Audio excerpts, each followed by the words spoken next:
All right, man. Growing up in Cleveland, Ohio in the 70s, we had a big rock and roll station, radio station. It was WMMS, The Buzzard 101, and they promoted all the big concerts that came through.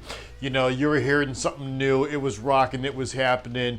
It was on WMMS. And even though I have a lot of complaints about what they were playing back in the day, they were still the big station, and that's what it was all about. They had a concert series that they used to do at the Cleveland Agora called the Coffee Break Concert. I think they did it on Wednesdays, but it was at noon.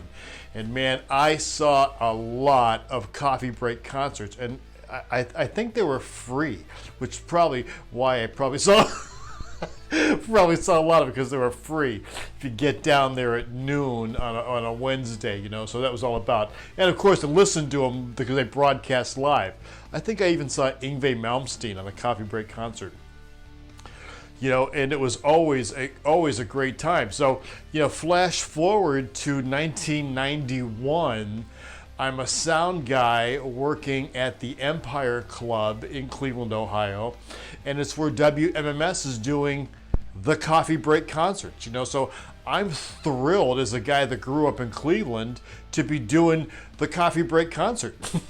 And what the gig was, it was one sound guy, because the groups would come in, scale their thing down, do an acoustic kind of thing. They'd talk to the DJs and, what's your latest thing, and tell us about your this and that. They'd ramble on their nonsense, play a couple songs, and it was the whole show was an hour on the air, live at noon. That's how we did it.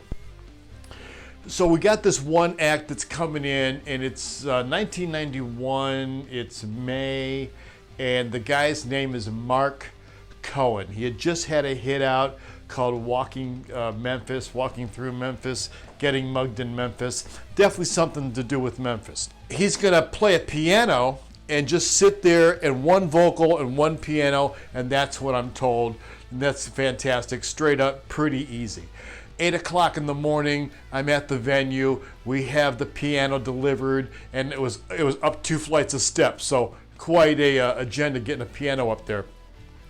Get the piano up on the stage, and for me, the monitor mixer, pretty straight up as it gets. It's a microphone, and it's the piano, high and low. I get 2 wedges out there, get the industry standard SM58 microphone out there.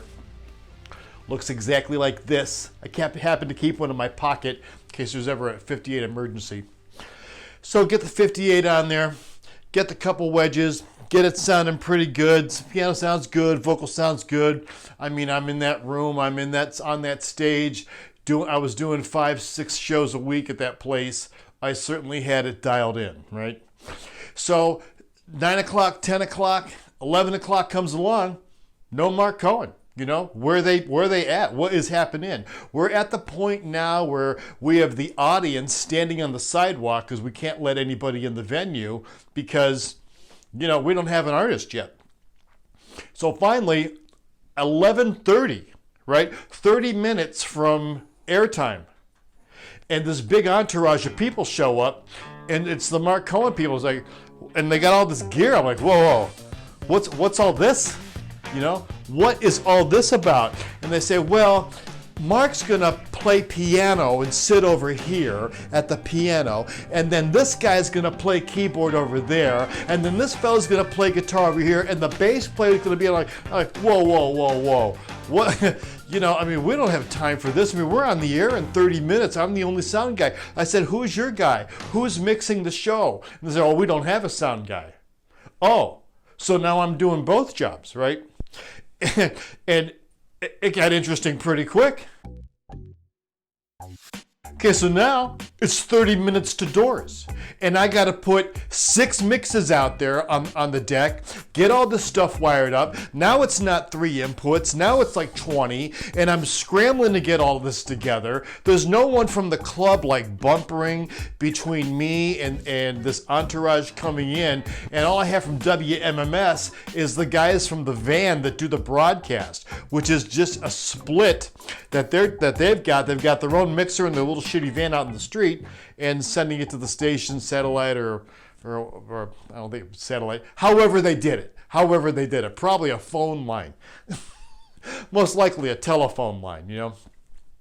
So Mark Cohen sits at the piano and without saying anything into the microphone, without touching the keyboards, without doing anything, he sits there for a second and looks and gets the radio station guy, goes, "Do I really have to sing in this?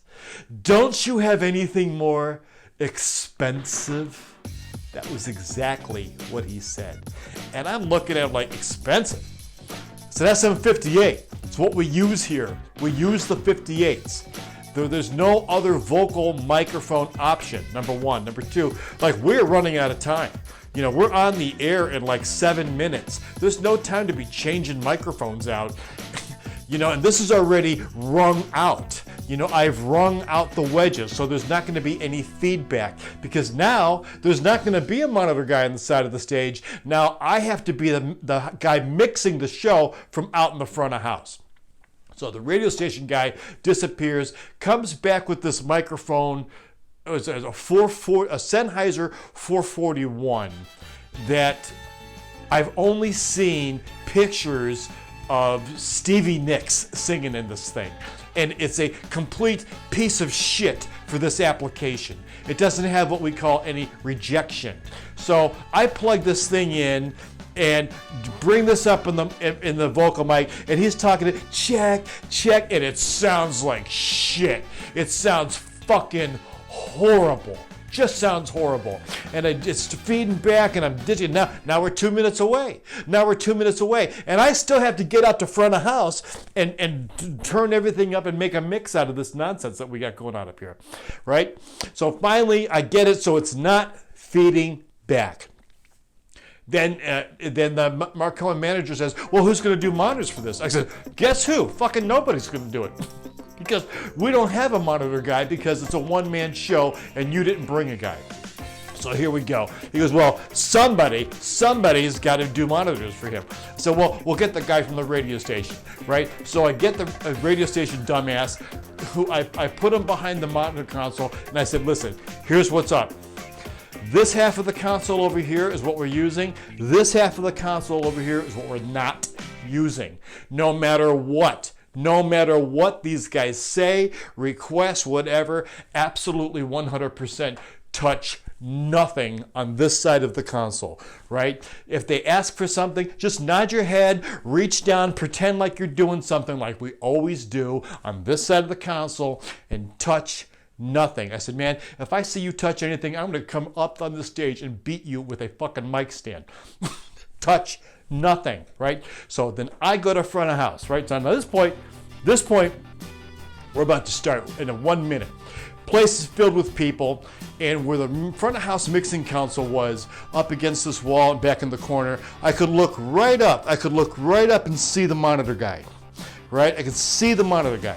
So now it's, "Will you please welcome?" I turn this up, bring this up, turning it up as we go. The guy's hitting the piano, and he goes, dun, dun, dun, hits the piano. Before he says one word to the audience, he looks at the monitor guy, and says, "You have to turn this up. I'm gonna need more," right? And then, what do you think that guy does? I'm looking right at him, and he does the one goddamn thing I told him not to do, and he touched the fucking console. And now, it's feeding back. It's like a spaceship taking off, and it's taking off on stage. And now it's coming through the main PA, because now I got that up. So now what do you think I got to do? I got to shut the PA off. I got to fight my way through the crowd. I got to get up to the console. I got to push that moron out of the way. So what the fuck did you do? Figure out what that idiot did, reset it, go back to the front of house again, and start that over again. So Mark Cohen gets up, has a big fit, goes down stage and starts doing his acoustic guitar thing, and what's the first thing you do? Tells the monitor guy to turn this mic up. Okay, at least it's an SM58, but this guy is a capital 5 moron, is just spinning knobs, and now it's feeding back, just brutally feeding back. And what do you think I gotta do again? I gotta shut it off in the house. I gotta fight my way back to the stage. I gotta fix this. Again, please Jesus, touch nothing, go back, and it wouldn't happen again. I don't even think it lasted 30 minutes. It was a level 10 debacle on any way you look at it. I mean, the show was a complete debacle, and I got kicked out of the venue for 2 weeks for that, which I was pissed. Like, how is this my fault? How is this stupid ass plan on a one-man show? What am I, Spanky from our gang? So that was that. It was a horrible fucking experience, as you can imagine. So about a year later, I'm at Peabody's Down Under, and I'm the sound guy there, and guess who comes in that's doing the show? It's Mark Cohen. And because he's such an arrogant prick that looks down upon all of the help, right? He absolutely didn't recognize me at all from the debacle a year earlier. He's on stage and he's sitting at the piano, and I'm the monitor guy, as usual. And he said something about the piano. This piano, right? And I said, well, maybe they didn't know that you required something a little more expensive. He kind of looked at me, and I walked away from him. And that's the last fucking thing I said to him. And the point of the story is that, I don't know. The point of the story is that guy was a total dick. I loved the coffee break concerts growing up, and that's it.